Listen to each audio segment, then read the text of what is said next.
भगवान धवळीगिरीला शंकर भगवान आणि पार्वती माता हो देवा दोन्ही देवता दोन्ही कीर्तन अरे देवा तिने म्हणजे सवाश्या बोळा सवाश्या शेळी सवाश्या मेंढे हन म्हणजे काही तान हे शंकर भगवान मावऱ्या पिशी चार रे भगवान।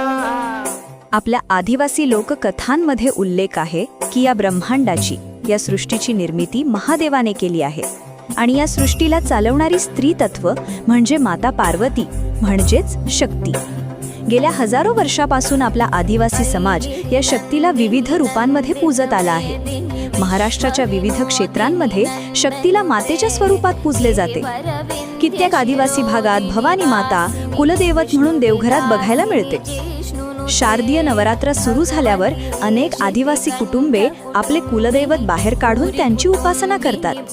नवरात्रीचे 9 दिवस आदिवासी भगत अनेक प्रकारच्या विधी उपवास आणि पथ्य पाळून शक्तीची उपासना करतात। महाराष्ट्रात शक्तीची विविध रूपे जसं की वणीची सप्तशृंगी माता, गुजरातमधील देवमोगरा माता, कळसुबाई